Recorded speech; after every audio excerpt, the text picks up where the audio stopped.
जब हम दोनों ने एक दूसरे के प्रति पूर्ण समर्पण कर दिया तो फिर हमारा वजूद दूसरे से अलग कैसे हो सकता है। दो लोग जब अलग अलग होते हैं तो उनकी पहचान भी अलग अलग होती है, पर रिश्ते में बंधे ही सब एक हो जाता है। इसे कहते हैं फुल सरेंडर। सरेंडर कर दिया, फिर न तो हम टकराते हैं, न ही प्यार की शाखाओं पर कोमल पत्तियों की जगह कैक्टस उगते हैं। अगले दिन संडे हो तो शनिवार की रात बहुत बेफिक्री की नींद आती है। कोई कहेगा, लो इतनी उम्र हो गई और अब भी संडे की छुट्टी आते ही किसी स्कूल जाते बच्चे की तरह उत्साहित होने लगते हैं। इस संदर्भ में उन्हें लगता है कि उम्र बिल्कुल भी मायने नहीं रखती। मायने रखता है तो भीतर समाया उत्साह और हर पल जीने की जिजीवेशा, जो संडे की छुट्टी को आनंदमयी दिन में बदलने की चाह रखती हो। हालांकि सुबह नींद तो आदतन वही 5 साढ़े 5 बजे खुल गई थी, पर रजाई से निकलने का दिल ही नहीं कर रहा था। अनिकेत तो शेर को निकल ही गए होंगे, सोचकर उसने फिर आंखें बंद कर ली। झपकी लग गई होगी दोबारा, क्योंकि अनिकेत उसे चाय पीने के लिए उठा रहे थे। तबीयत तो ठीक है ना? अनिकेत ने प्यार से उसके माथे को सहलाते हुए पूछा। हाँ, बस यूं ही थोड़ा आलस आ गया था। लगता है आज 8 बज गए हैं। कमरे की खिड़कियों से झांकती धूप की पतली रेखा को देख उसने कहा। जी मैडम, पर कोई बात नहीं, टुडे इज ए हॉलीडे। और हॉलीडे का मतलब जॉलीडे, अनिकेत ने शरारती अंदाज में कहा। यह बात सुन उसके गाल आरक्त हो गए। यह बात उसने अपने हनीमून के दौरान अनिकेत से कही थी। अनिकेत यह कहकर जब नोट्स बनाने लगे थे कि इम्पोर्टेंट है, लिखकर फिक्स कर दूंगा, तब वह उसे खींचते हुए होटल के लॉन में ले आई थी और झूमते हुए यह बात कही थी। तुम्हारे चेहरे पर तो आज भी 30 साल पहले वाली तन्वी जैसे लाज के गुलाबी फूल खिल आए हैं। वह तन्वी जिसने मुझे जीवन की सारी खुशियाँ दी, जिसने मुझे जीने का मकसद दिया। अनिकेत भावुक हो गए थे। मेरे फिलोसफर, तुम ही कौन सा बूढ़ा गए हो। 60 साल की उम्र में भी माशा अल्लाह कितने हैंडसम लगते हो। तन्वी ने किसी 16 साल की लड़की की तरह अनिकेत की आंखों में देखते हुए कहा। अनिकेत के बाल बेशक सफ़ेद हो गए थे, पर उसकी आंखों से अभी भी रोमानियत झलकती थी। चेहरे पर चमकती संतुष्टि की गहरी आशा, जहां एक तरफ उनकी परिपक्वता को पूर्ण व्यक्त करती थी, वही भरपूर जिंदगी जीने का एहसास भी कराती थी। इंसान की सोच और व्यवहार ही झलक चेहरे पर ही आ जाती है। अनिकेत, तुम्हारी यह बात गलत है। जब देखो मुझे क्रेडिट करते रहते हो। जीने की राह हो तुमने मुझ में दिखाई है, वरना मैं क्या थी। तुम न मिलते तो न जाने अपने लक्ष्यों की राख के ढेर के नीचे दबी कब तक सुलगती रहती। अनिकेत ने तन्वी के मुंह पर हाथ रख दिया और फिर माहौल को हल्का करने के ख्याल से बोले, अब नाश्ता मिलेगा या फिर उसकी भी छुट्टी है। घर के बाकी कामों के लिए तन्वी ने आया रखी हुई थी, पर खाना वह अपने ही हाथों से बनाना पसंद करती थी। बेटा विदेश में सेटल था और बेटी अपने सुखमय संसार में व्यस्त थी, पर उन दोनों को एक दूसरे का साथ ही इतनी पूर्णता से भर देता था कि न तो कभी अकेलापन महसूस होता था, न अधूरापन। जीवन अपनी गति से बिना किसी व्यवधान के चल रहा था। एक दूसरे का हाथ थामे वे दोनों जीवन के अंतिम पड़ाव पर भी ढेरों फूल खिलाने की क्षमता रखते थे। दोपहर का खाना खाकर अनिकेत को झपकी लेने की आदत थी। वह किताब लेकर बाहर लॉन में आकर बैठ गया। मौसम के हर फूल और पौधे वहाँ अपनी खुशबू और हरितिमा बिखेर रहे थे। बहुत प्यार और जतन से सींचा था उन दोनों ने इसे। हालांकि इस बगिया के लहराने में भी अनिकेत का योगदान सबसे ज़्यादा था। उसकी और अनिकेत की मेहनत का फल मात्र यह कोठी बैंक बैलेंस उन दोनों का काम ही नहीं है, बल्कि उनके दोनों बच्चे भी हैं जिनमें संस्कारों की नींव इतनी ठोस है कि बदलती दुनिया के मूल्य भी उसे नहीं हिला सकते। कुछ पन्ने ही पड़े होंगे कि धूप चेहरे पर पड़ने लगी। चश्मे पर पड़ती रोशनी के कारण उसने किताब बंद कर दी। सर्दियों में यूं लॉन के महकते वातावरण में खिली धूप में बैठकर पढ़ना उसके लिए किसी फैशन से कम नहीं था। फिर बिना सोल के बैठी हो। बाहर आते अनिकेत के हाथ से सोल थी। हर समय तुम्हें मेरी ही चिंता रहती है ना? तन्वी की आंखों में नमी तैर गई थी। न जाने पिछले जन्म में कौन से पुण्य किए थे कि पुण्यों का प्रताप हो तुम। अगर मेरी ज़िंदगी में न आए होते तो मैं तो कब की इस दुनिया की भीड़ में खो गई होती। तुम न होती तो मेरा वजूद भी कभी न चट्टान की तरह मजबूत नहीं हो पाता। अब छोड़ो भी इन बातों को। सच तो यह है कि हम दोनों बने ही एक दूसरे के लिए हैं। इसीलिए भीड़ में भी तुम मुझसे मिल गई और अपने प्यार और समर्पण से मेरी ज़िंदगी को सही दिशा दे दी, वरना क्या भटकन मेरी ज़िंदगी में नहीं थी। खैर, गरम गरम चाय और पकोड़े हो जाए, लेकिन बनाकर मैं लाऊंगा। अनिकेत के अंदर आज भी वैसा ही जोश था जैसे बरसों पहले हुआ करता था। उत्साह, ऊर्जा और कुछ कर दिखाने का जज्बा होने के बावजूद उनके घर वालों ने से उन्हें कोई सहयोग नहीं मिला था।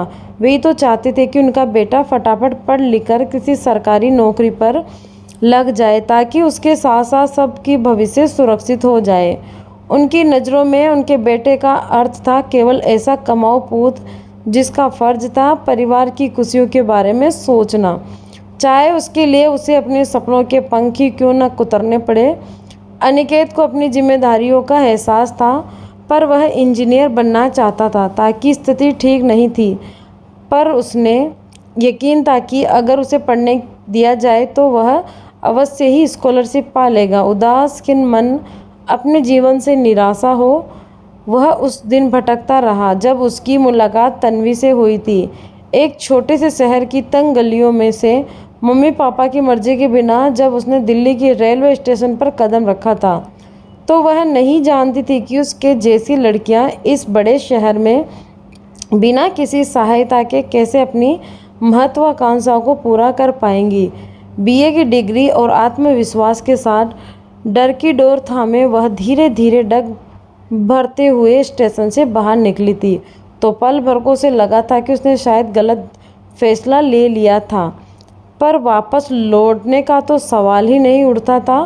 आखिर कितने विश्वास से वह यह कहकर घर से निकली थी कि कुछ बनकर ही वापस लौटूंगी। शोर शराबा, लोगों की भीड़ और धक्का देकर आगे बढ़ने की प्रवृत्ति, उसे लग रहा था कि वह इस भीड़ में खो जाएगी। उसे पता था कि लाजपत नगर में पीजी इकोनॉमिक्सन मिल जाती हैं। बस वहीं जाने के लिए वह ऑटो तलाश रही थी कि अचानक एक तेज़ी से आता टेम्पो बिल्कुल उससे टकराता हुआ सर से निकल गया। बैलेंस बिगड़ने से वह गिरते ही लगी थी कि दो हाथों ने उसे थाम लिया। घबराहट के साथ मुस्कुराहट की एक रेखा थी उसके होठों पर तैर गई थी। वाह, क्या फिल्मी अंदाज में स्वागत हुआ था उसका। आप ठीक है ना? सवाल पूछने वाले को उसने झेपते हुए देखा था। जी शुक्रिया, इस शहर में पहली बार आई है। किसी अपरिचित का यूं बात करना उसे अच्छा नहीं लगा, पर फिर भी उसने आंखों में कुछ ऐसा था जो उसके मन को कह रहा था कि उस पर विश्वास किया जा सकता है, या शायद उसका मन उसे लालच रहा था कि मदद लेने में हर्जी क्या है। रात गिरने लगी है और वाहनों की तेज़ रोशनी से उसे उलझन होने लगी थी। ऐसे में रास्ता कैसे ढूंढती वह। मुझे लाजपत नगर जाना है, यहाँ से कितनी दूर है? मैं आपको यही राय दूंगा कि आप प्रीपेड ऑटो ले लें, वरना परेशान हो जाएंगी।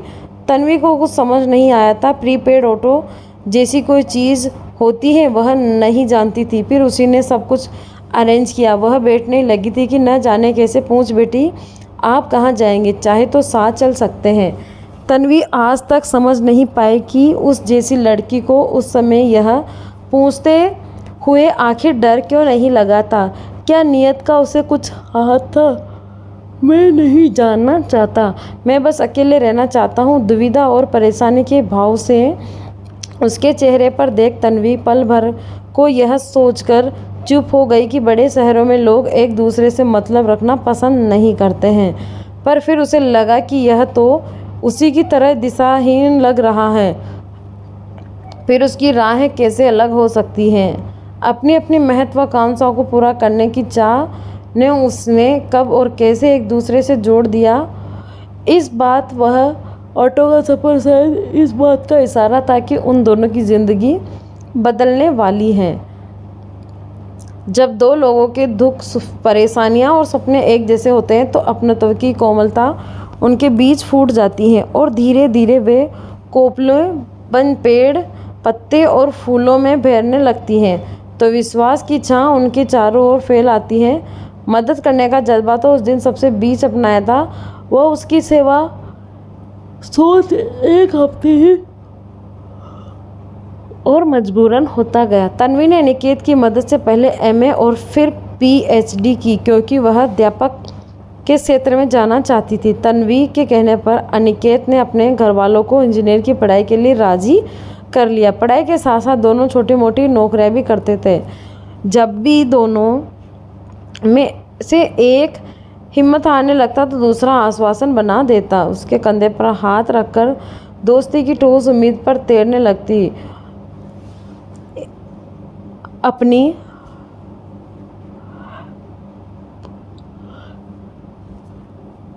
फिर एक दिन ऐसा ही आया, दोनों ने अपनी मंजिलें पा ली। तन्वी को एक कॉलेज में लेक्चरर की नौकरी मिल गई और अनिकेत को बड़ी कंपनी में बढ़िया नौकरी।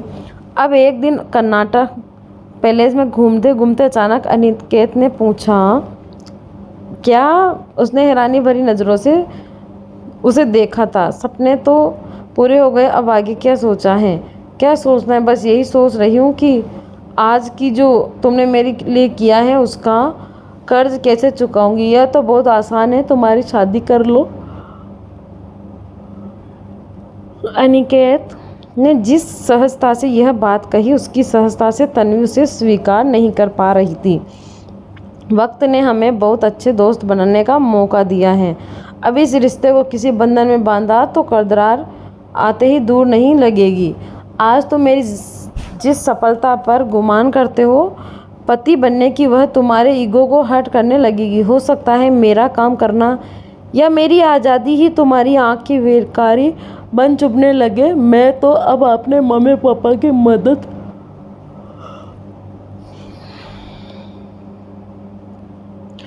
करने लायक हूँ और तुम भी। ऐसे में हम किस तरह अपनी जिम्मेदारी निभा पाएंगे? रेस्टोरेंट में बर्गर खाते हुए अनिकेत ने बहुत ही सहजता से कहा, मुझे इतना ही समझ पाया, लंबे समय तक हर संघर्ष को झेलने का हिम्मत तुमने ही मुझे दी है। तुमने हम कदम कदम पर भरोसा मेरा साथ दिया और तुम क्या मुझे इस लायक भी नहीं समझती कि सारी ज़िंदगी तुम्हारे साथ चलते हुए मिलन जिम्मेदारियों को बांट सकते हैं। कभी अपने मन को टटोरा तुमने? अगर कभी टटोरा होता तो तुम जान पाते कि तुम मुझसे प्यार करने लगी हो। I love you Tanvi. मैं किसी तरह का कोई दबाव नहीं डालूंगा, न ही कस के खाऊंगा कि मैं तुम्हारी तरक्की की राह में बाधा हूँ। बस चाहता हूँ कि तुम अपने आप से ये सवाल करो कि तुम किस हद तक मुझ पर विश्वास कर सकती हो। अगले हफ्ते ही दोनों ने शादी कर ली। कामयाबी की जिस राह पर तन्वी ने कदम रखे थे उसकी एक एक सीढ़ियाँ पार करना कॉलेज की प्रिंसिपल बन गई और अनिकेत ने अपनी एक कंपनी खोल ली। अपनी बंद मुट्ठी में कैद कर जिन सपनों को लेकर एक अनजान शहर में आई थी वह तो पूरे हुए ही, साथ ही अनिकेत के साथ ने उसके जीवन में हर रंग भर दिया था। हर तरफ की चुनौती का सामना करना न होता, अगर अनिकेत एक चट्टान की तरह उसके साथ ना खड़ा होता। फिर पुरानी बातों को याद करने लगी। तो क्या? चाय की ट्रे रखते हुए अनिकेत ने कहा, न जाने कैसे उनके मन की सारी बात पढ़ लेता है। अच्छा ही है, जितना याद करती हो उतना ही तुम्हारे प्रति प्यार और आदर बढ़ता जाना है। कहते कहते शर्मा गई तन्वी। शाम को मालती जब पत्नी तन्वी से मिलने आई तो वह अनिकेत के लिए जूस तैयार कर लिए। उन्हीं के कॉलेज में नई लेक्चर बनकर आई थी। 1 महीने पहले ही शादी हुई थी, पर चेहरे पर न अदा थी न खुशी। पास में ही रहती थी, इसीलिए अक्सर उनसे मिलने चली जाया करती थी। एक स्नेह का सेतु उसके बीच उग गया था। मैडम, आपको यह वीडियो कैसी लगी? मैडम, आपसे एक बात पूछ सकती हूँ? बेझिझक पूछो। इस उम्र में भी आपके और सर के बीच जो प्यार है ना, उसे देख कर बहुत आश्चर्य होता है। सर आप पर जान छिड़कते हैं और आप पर भी उनकी इस तरह से निर्भर रहती है, मानो आपका अपना कोई अस्तित्व ही नहीं है। इस तरह आपको अपनी इंडिविजुअलिटी न होने या अपना अलग वजूद होने के ख्याल से परेशान नहीं होना चाहिए। मुझे लगता है कि पति पत्नी के बीच की लड़ाई का मुख्य कारण अपनी एक पहचान बनाने का है। जब हम दोनों ने एक दूसरे के प्रति पूर्ण जब समर्पण कर दिया, तो फिर हमारा खुद का दूसरे से अलग कैसे हो सकता है? 2 लोग जब अलग अलग होते हैं तो उनकी पहचान भी अलग अलग होती है, पर रिश्ते में बंधे ही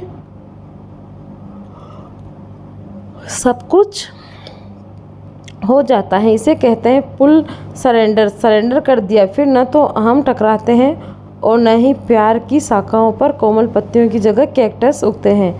तुम भी समझ गए और वह भी। तुम्हारा साथी साथ रहते रहते खुद ही इस बात को जान जाएगा। उस पर विश्वास करो और बन जाएगा तुम्हारा हमसफ़र, उसके वजूद का हिस्सा। फिर देखो वह कैसे तुम्हें अपने वजूद से निखार देता है। अरे भाई तन्वी, कहाँ हो तुम? बहुत देर से। खाना मैं बनाऊँ? स्पेशल डिनर मलाई फॉर माई लवली वाइफ। मालती को देख अनिकेत का मन भर आया।